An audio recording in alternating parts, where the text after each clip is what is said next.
patrones, ¿sí?, de diseños aplicados en e-commerce. ¿Ustedes vieron patrones de diseño o patrones? ¿Qué clase de patrones vieron en- en la tecnicatura? ¿Vieron patrones?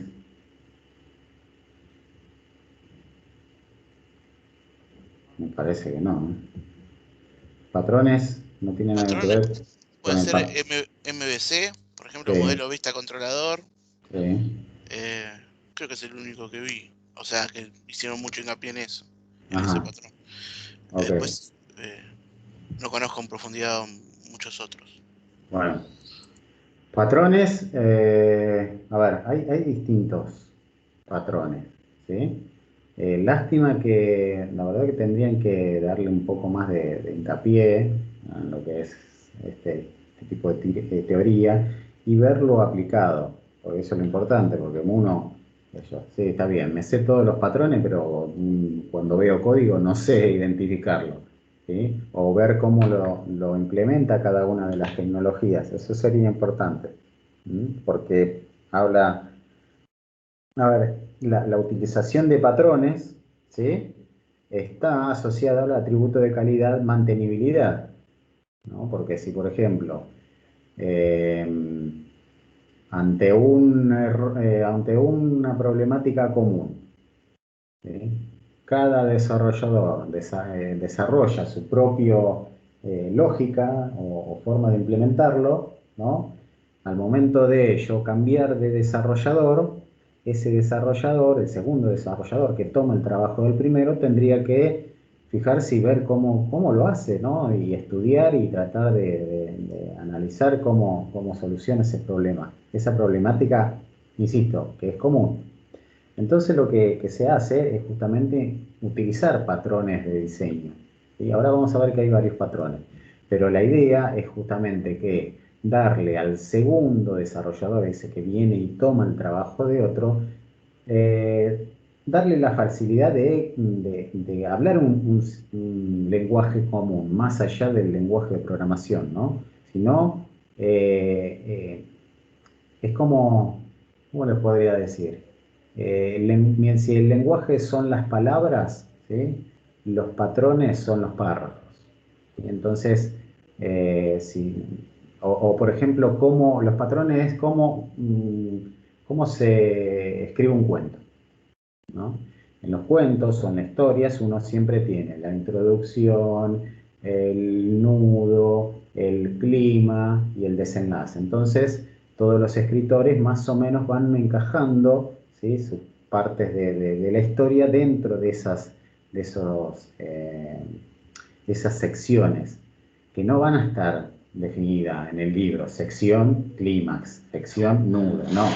En realidad lo que hacen es estructurar la narración en ese sentido. Bueno, los patrones vienen a ser lo mismo. Entonces, ¿qué facilita esto? Facilita la lectura de código, el entendimiento, a cómo está estructurado. Piensen que los sistemas son cada vez más complejos, ¿no? Y si no tenemos estructuras en común, eh, entender y ser productivo, la verdad que nos puede llegar a tomar mucho tiempo. Entonces, importante, o sea, ¿cómo se conecta esto con la unidad 3 en general? Es que el atributo de calidad, sostenibilidad, ¿sí? O sea, la utilización de patrones está asociada al atributo de calidad, mantenibilidad. Es como decir, a ver, para construir un sistema, ¿qué utilizo? Un lenguaje con una comunidad rica, grande y que tenga recursos, o utilizo un lenguaje así de nicho que solamente tres cráneos detrás de sus computadoras conocen. ¿Sí? Y eso, ¿en qué redunda? En la mantenibilidad. ¿Sí? Entonces vamos a ver primero patrones y arquitectura. Nuevamente, ¿sí? Vamos a hablar acerca de arquitectura. Los sistemas son cada vez más grandes, ¿sí? Y es cada vez más necesario hablar de arquitecturas de sistemas. Y vamos a identificar tres conceptos importantes en este caso, ¿sí? Por un lado tenemos los patrones de diseño. Los patrones de diseño son la unidad básica, ¿sí? No la de Perón, sino la unidad básica de construcción, ¿sí? De software mantenible. Los patrones de arquitectura se definen ya a mayor nivel. Van a ver que hay patrones de arquitectura que ustedes podrían decir que un sistema utiliza determinado patrón de arquitectura, ¿sí? Y dentro de los patrones de arquitectura nosotros al implementarlo en determinado lenguaje vamos a encontrar los patrones de diseño, ¿sí? Y digamos, yendo de abajo para arriba o de adentro para afuera, ¿sí? Tenemos lo que son estilos de arquitectura, ¿sí? Los estilos de arquitectura, que ahora vamos a ver, incluyen la implementación de determinados patrones de arquitectura, ¿sí? Y dentro de los patrones de arquitectura se implementan los patrones de diseño porque todo software se construye a base de lenguaje de programación, ¿sí? ¿Se entendió esta relación? Entonces, vamos a empezar por lo que son estilos de arquitectura, ¿sí? Los estilos de arquitectura, ¿sí? Es como ver el sistema desde un helicóptero, lo que vemos de lejos, muy de lejos, ¿sí?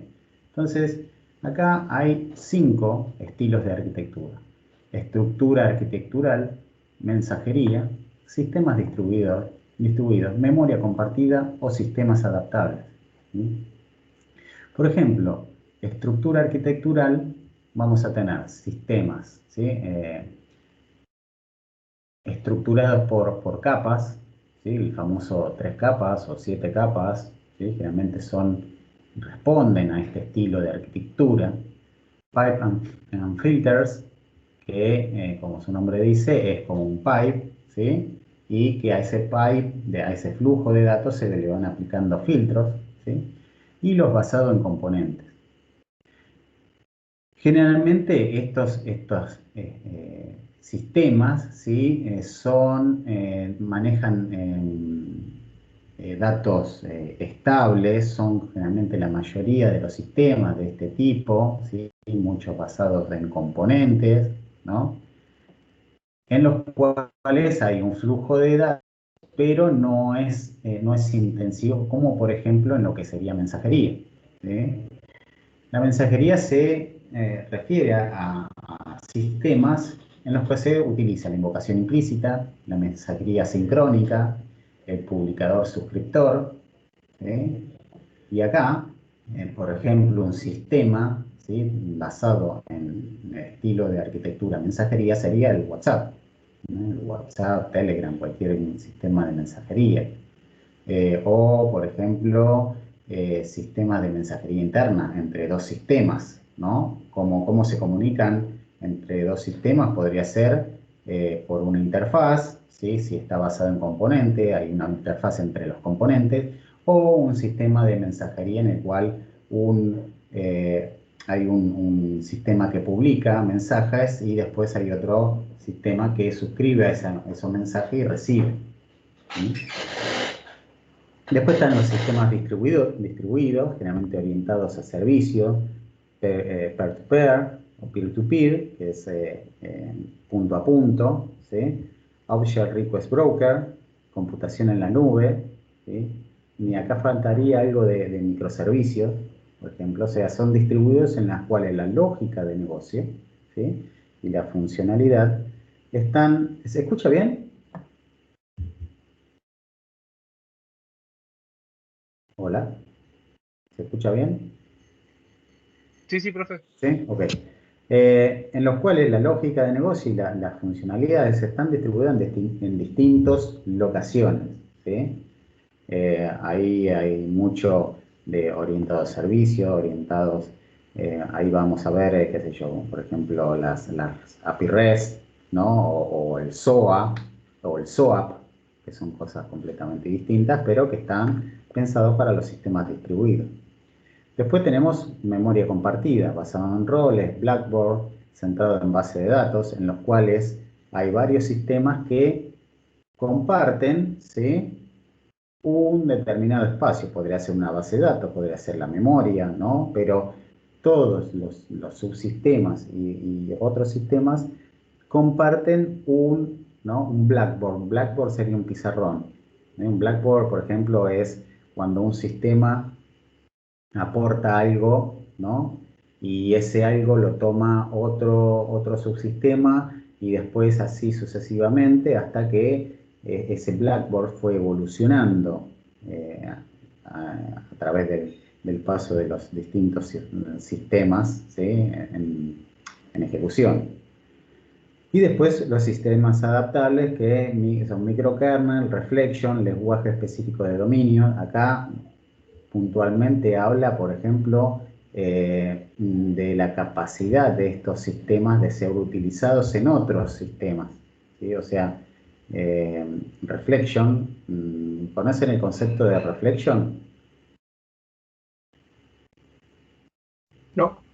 Bueno, en lo que es programación orientada a objetos, reflection, me permite, ¿sí?, descubrir cómo está construido, los métodos que pone una clase, por ejemplo, ¿sí?, sin necesidad de yo conocerla. O sea, yo no tengo una especificación de clase como para saber a qué método llamar, pero sí lo que yo puedo hacer es descubrir, ¿sí?, mediante este método, los métodos que exponen. En el mismo sentido, si lo llevamos a sistemas, a una visión de estilos de arquitectura, los sistemas lo que permiten es justamente dejarse conocer.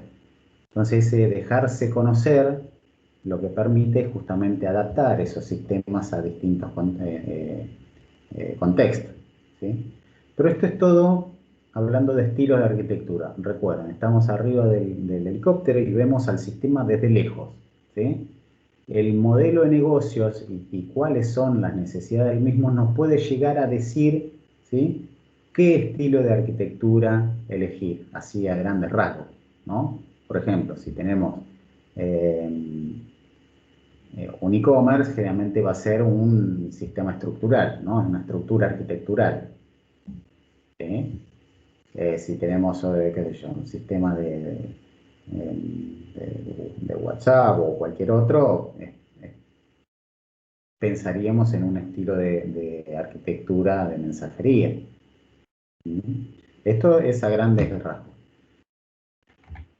Después, una vez que tenemos definido el estilo de arquitectura, nosotros vemos cuáles son los patrones de arquitectura que nosotros vamos a implementar, ¿sí? Recuerden, estos patrones de arquitectura son distintos a los patrones de diseño, ¿sí? O sea, generalmente asociados a la programación en sí, ¿no? Acá sigue siendo bastante alto nivel y generalmente lo que permite definir qué patrones de arquitectura vamos a utilizar es qué herramientas de software podemos utilizar, ¿sí? Acá los patrones de arquitectura tenemos layered, por ejemplo, por niveles, por capas, ¿sí? Cliente-servidor, master-slave, ¿sí? Pipe and filter, broker, peer-to-peer, event bus, MVC, aunque MVC es un poco controversial, todavía está por definir, algunos lo toman como patrones de arquitectura y otros lo toman como patrones de diseño, acá lo vamos a poner como patrones de arquitectura. Blackboard e Interpreter, ¿sí? Cada uno de estos patrones de arquitectura tiene sus características particulares en la forma en la cual deben ser estructurados, ¿sí? Y nos permiten, por ejemplo, asociar estos patrones de arquitectura con determinadas herramientas. Por ejemplo,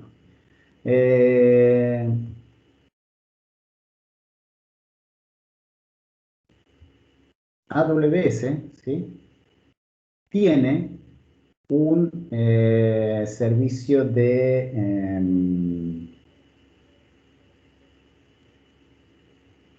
llamado Kinesis, ¿sí?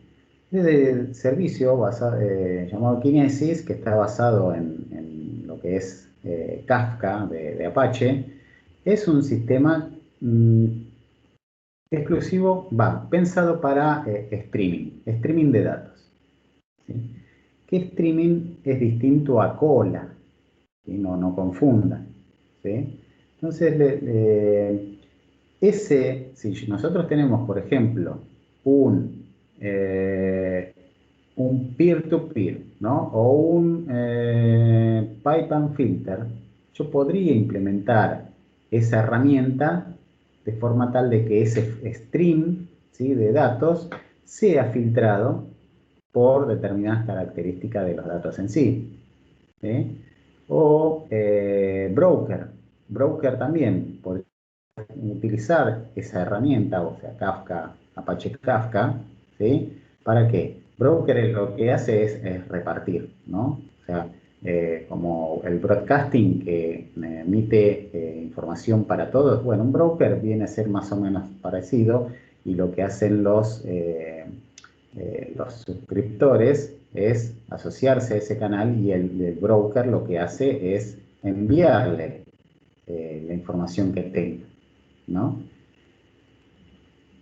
Cosa distinta a lo que sería una cola, ¿no? En la cual, por ejemplo, si tenemos un master slave o un client server en la cual alguna de las dos partes es más lenta, nosotros podríamos meter en el medio, ¿sí?, una cola, ¿sí?, como podría ser Rabbit, en la cual esa cola me permite servir de buffer, ¿sí?, y que el cliente, el servidor, por ejemplo, que emite datos, no se vea limitado en repartir, y el cliente vaya consumiendo a su ritmo, ¿sí?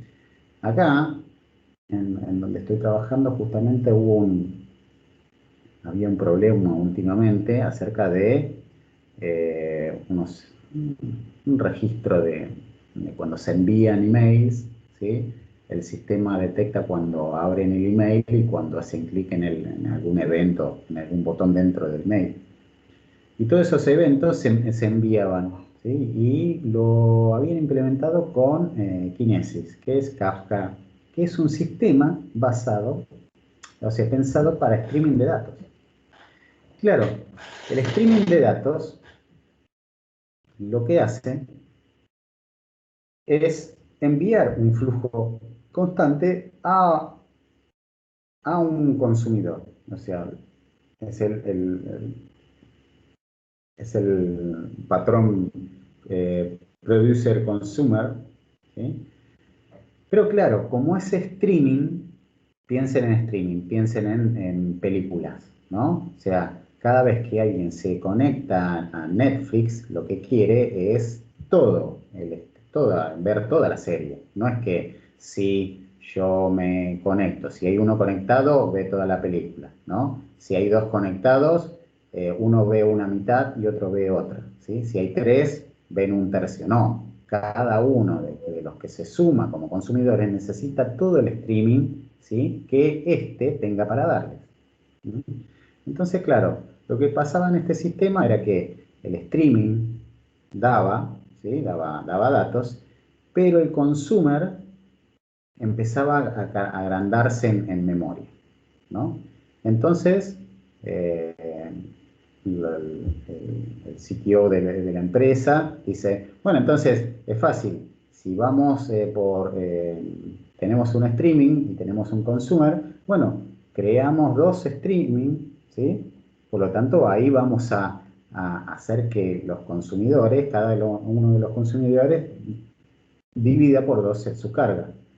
Pero claro, streaming no es que yo te envío, ¿sí?, uno y uno, te envío uno a vos y el otro, el paquete 2 a vos, y el paquete 3 a vos y el paquete 4 a vos. No, en realidad te está enviando a los dos el 1, a los dos el 2, a los dos el 3, a los dos el 4. Por lo tanto, lo único que hace es duplicar cosas. Entonces, fíjense que conociendo bien qué patrón de arquitectura necesitamos implementar, podemos hacer la correcta elección de la herramienta que necesitamos. ¿Sí? Y eso es muy importante a nivel de arquitectura. ¿Por qué? Porque si no pasa lo que pasa ahora en donde estoy trabajando. ¿Sí? Que tenemos un problema y es bastante grande. ¿Por qué? Porque o cambiamos quién es, ¿sí? O mejoramos el consumidor de forma tal de que sea capaz de procesar tantos datos como le lleguen por medio del flujo. Y por último tenemos los patrones de diseño. Acuérdense, ya los patrones de diseños, ¿sí? Ya estamos hablando de programación, ¿no? De justamente ver cómo creamos los distintos objetos, si es que utilizamos, ¿sí? Eh, o programación orientada a objetos.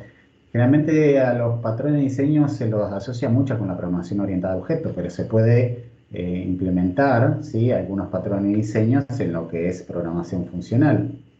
Recuerden que, como decía ahí Nico, que habían visto MVC, que acá aparecen como patrón de arquitectura, ¿sí? Aunque, por ejemplo, hay algunos autores que lo llaman a este MVC, es una forma de presentar datos, por lo tanto, vendría a ser un patrón de diseño, pero si vamos a la definición, a la lista de los Gangnam 4, ¿sí? de la lista de diseño, vamos a tener patrones de diseños creacionales, que nos indican cómo crear los objetos. Recuerden que los patrones empezaron con los objetos, más allá de que pueden ser implementados en otros paradigmas de programación.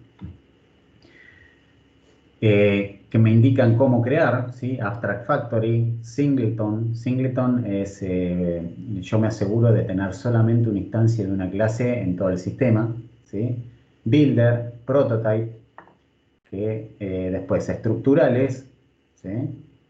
Por ahí tenemos el Adapter, el Bridge, el Filter, el Composite, el Decorator, Facade, Flyway, Proxy, en el cual, por ejemplo, el adapter es, yo tengo una clase, ¿sí? Y tiene muchas, imaginen que tiene un montón de métodos, ¿sí?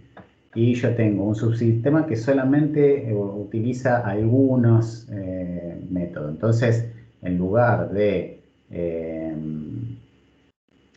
exponer todos, puedo hacer un adapter en el cual tal vez los datos que yo reciba de mi sistema tengan que ser manipulados o algo por el estilo y después llamado a esta clase, ¿no? Otro tenemos el facade también, que el facade generalmente, si lo llevamos a la implementación de los lenguajes de programación, tiene mucho que ver con las interfaces, ¿no? Las interfaces son como un facade, ¿sí? de las clases implementadas. Y por último tenemos los de comportamiento, ¿no? Responsibility, Command, Interpreter, Iterator, Mediator, Memento, Observer, State, Null Object, Strategy, Template, Visitor. Estos son todos patrones de diseño que tienen el objeto, ¿sí? de poner un marco común a la solución de problemas recurrentes. ¿Sí? Entonces, si por ejemplo tienen la necesidad de definir el comportamiento de una clase en función de determinadas características, de determinadas situaciones de contexto, lo que hacen es implementar una strategy. Entonces, van, se fijan cómo es este patrón de diseño, van y lo implementan. Entonces, ¿qué permiten? Que el otro, ¿sí? El desarrollador que viene detrás, sepa que es una strategy y ya sabe qué buscar en cada porción de código. ¿Sí? Y ese es el valor de los patrones de diseño. Bueno, ahora vamos a ver qué como habíamos dicho, ¿sí? El patrón, principalmente el patrón de arquitectura utilizado en las plataformas de e-commerce, principalmente open source, es el layer. ¿Sí? Y también el MVC, ¿sí? Porque fíjense que el MVC puede ser visto como un layer. Entonces, si vemos acá, por ejemplo, Magento, ¿sí?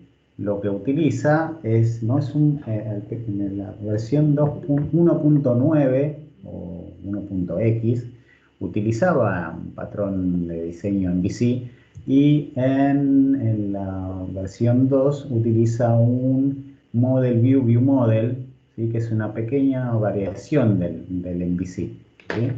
Y llevándolo un poco más a bajo nivel, ¿sí? Lo que hace para construir, ¿sí? Una página, ¿no? Tiene todas estas capas, ¿sí? Y en cada una de estas capas, ¿sí? El sistema toma determinadas responsabilidades. Por ejemplo, Page Presentation Layer, ¿no? Que sería lo que nosotros vemos, la UI, ¿no? Esa UI está definida por una estructura de página, una capa de estructura de página, que generalmente son archivos que son templates de esta página, ¿sí? Y por otro lado tenemos el control de la lógica, ¿sí? Logic Control Layer, el cual define la navegación, ¿sí? O sea, qué página lleva a qué página o qué controller. Acá generalmente lo que vamos a encontrar es un controller que me defina si voy para acá, si voy para allá, y este controller es el que interactúa con la capa de negocio, ¿sí? Donde está el negocio en sí, y con las entidades, la capa de entidades. Acá la capa de entidades es generalmente trabajar con, por ejemplo, si yo recupero del controller las órdenes. ¿Sí? Una orden es un entity, ¿sí? Que sale de acá. Si yo tengo que operar sobre la orden o hacer algún procesamiento, el sistema tiene que hacer algún procesamiento de esa orden en distintos estados con cierta lógica, ¿sí? Lo que se hace es justamente trabajarla acá. Después tenemos el Data Access Layer, que sería, por ejemplo, si estamos trabajando en un .NET, podría ser el NHibernate, ¿no? O algún DTO, o por ejemplo en PHP está el DTO, ¿no? O sea, es una capa que toma, ¿sí? La definición de las distintas entidades y me permite mapear, ¿sí? Ese atributo, por ejemplo, de la orden con un campo, ¿sí? Guardado en la base de datos física. ¿Sí? Entonces, acá, fíjense que definitivamente es un sistema por niveles. Antes, ¿no? Hablamos de hace 15 años para atrás, o más, 20 años, ¿sí? Lo que estaba en boga era el tres capas, ¿sí? Había presentación, negocio, y presentación, control y base de datos, ¿sí? Negocio y base de datos. Eso era todo. Pero ¿qué pasaba con este modelo? Todo, ¿sí? Toda esta parte estaba muy acoplada, ¿no? Estaba muy acoplada y ¿a qué llevaba eso? A que si yo, por ejemplo, tengo que eh, cambiar algo, si esto está muy acoplado, ¿quién lo podrá hacer? Personal especializado, como ser programadores, ¿sí? Pero claro, si yo, por ejemplo, quiero solamente cambiarle, o sea, no quiero que el funcionamiento de la tienda cambie. Yo lo que quiero es, qué sé yo, poner un tema relacionado a la Navidad. Ahora que se acerca la Navidad, yo quiero que aparezca esto. pero ¿por qué necesito meter a desarrolladores PHP o Java o lo que sea si es algo de la presentación? Entonces lo que se hizo fue justamente separar, tratar de desacoplar esa parte de presentación, y es por eso que actualmente, ¿no?, hay muchas plataformas, las open source todas, trabajan en el concepto de temas, ¿sí? Y el tema no es más que, ¿sí?, estructura de página, ¿sí?, assets, como ser JavaScript o principalmente CSS, ¿sí?, e imágenes, ¿sí?, y el layout de las distintas páginas o la forma de presentarlo, ¿sí? Entonces, de esa forma, ¿qué me permitía? El atributo de calidad, o sea, como atributo de calidad deseable en un e-commerce, es que el frontend sea fácilmente cambiable, ¿sí?, a nivel look and feel. Entonces, esta separación, esta explosión de layers tiene ese objetivo. No es que se utilizó este esquema por, qué sé yo, por estar copado, porque es más ordenado. No, fue detrás de una necesidad de negocio, ¿sí? Y es por eso que plataformas como Magento, PrestaShop, Shopify, WooCommerce, todos manejan el concepto de Teams, que solamente se dedica a esto. Y los que construyen temas no necesitan ningún conocimiento técnico con respecto a esto, ¿sí? Salvo, qué sé yo, por ahí llamar a métodos comunes de acá, pero no más que eso. Entonces, fíjense cómo todo tiene relación, ¿sí?, con los atributos de calidad, los cuales deben ser definidos en la construcción del sistema, que es lo que hacen, ¿sí?, las grandes las plataformas de e-commerce, ¿sí?, relativamente grandes, ¿no? Todos dicen, bueno, a ver, nuestro sistema tiene que ser mantenible, adaptable, qué sé yo, por ejemplo, con respecto a seguridad, ¿sí?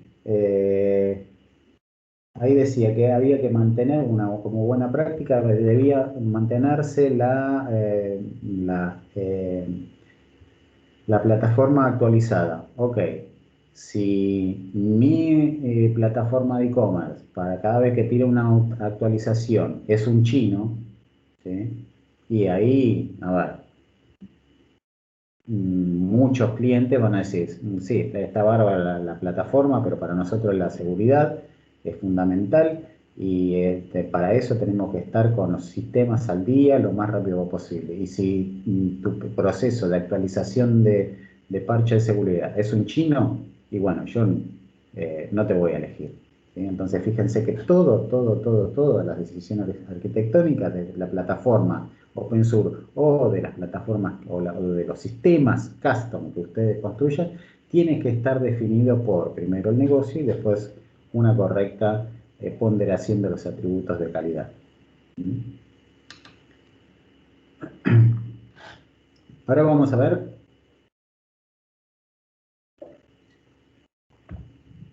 Model View Control, o sea, un poco repitiendo ya lo que ya dije, ¿sí?, con respecto a por qué Model View Controller, por qué hicieron esto, por qué no hacemos un client server y ya está, ¿no? Que justamente con el objeto de hacer el sistema más mantenible, ¿sí?, y estar con los cambios de frontend lo más rápido posible, es que se separa la vista, ¿no?, de la implementación, ¿sí? Y por un lado tengo a todos los desarrolladores técnicos, ¿sí?, a los cuales trato de no cargar con trabajo de frontend, y por otro lado a los desarrolladores de frontend, que solamente tienen que saber eso, ¿no? O sea, mucho de CSS, mucho de layouts y nada más. Y acá, para los que no no lo tienen muy fresco al concepto, ¿no? Lo que viene como primer paso es el request, ¿no?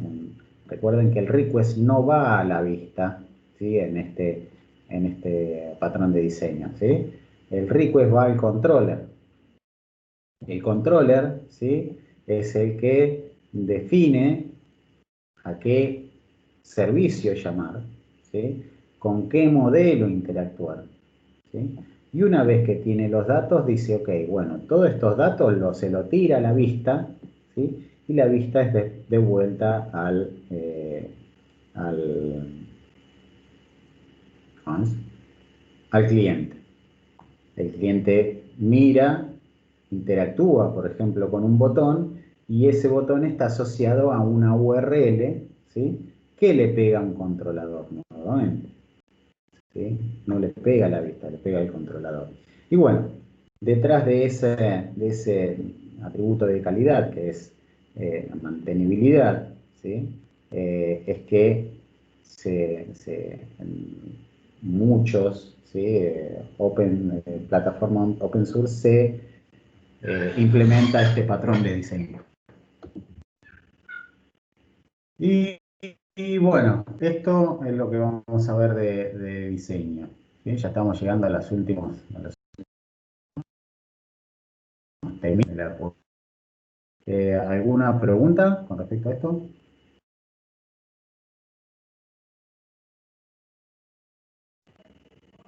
No. Y sí, se ve que puse el formulario de presente y ya se borraron todos, ¿no? Bueno, eh, no, sí, no, bueno, ok. Sí, sí, sí. Refactoring Guru, ok, buenísimo.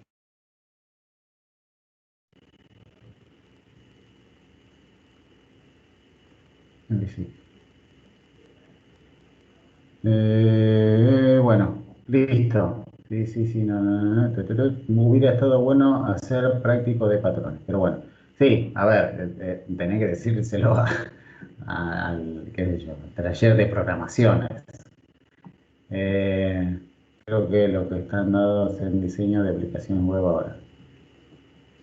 Sí, sí, ahí lo importante más allá tiene que ser, a ver, realmente las clases de patrones de diseño, ¿sí? Es enumerar los patrones, decir cuál es cada uno y después implementar, qué sé yo, en algún lenguaje el patrón. Y la verdad que te quedas ni siquiera a medio camino, ¿sí? Para mí lo importante y lo productivo realmente sería tomar, ¿sí? Una solución de software, por ejemplo open source, y ver cómo implementan los distintos patrones, porque lo que ustedes van a chocarse es justamente con el código de un tercero, y lo que ustedes tienen que hacer es identificar qué patrones de diseño utilizó, ¿sí? Ahí, y trabajar ordenadamente siguiendo ese alineamiento. No van a encontrar ¿cómo es? La implementación básica del patrón, sino que tiene ciertos triquiñuelas ahí, pero lo importante es verlo en sistemas, ¿no? Ya productivos. Uno no está implementando como loco todos los patrones. No, a ver, lo bueno a nivel de lo básico es sabérselos, ¿sí? Y decir, mira, acá, en función de, qué sé yo, un requerimiento funcional, acá tengo un singleton, acá un observer, ¿sí? Eh, en Magento, mucho de lo que se usa, por ejemplo, es el singleton, el observer, ¿no? Por ejemplo, si nosotros tenemos un sistema en los cuales los eventos sean importantes. Y bueno, ahí seguro que vamos a tener el patrón observer ahí implementado en algún lugar, ¿sí? Entonces es importante saber cómo se implementa y, por ejemplo, armar lo que tengas que solucionar, implementando el patrón y ponerlo en la documentación como para que el que venga después lo tenga bastante en claro. ¿Sí? Así que bueno, ¿alguna pregunta con respecto a esto? Si no, doy por terminada la sesión de grabación. Y bueno, esto fue todo, amigos.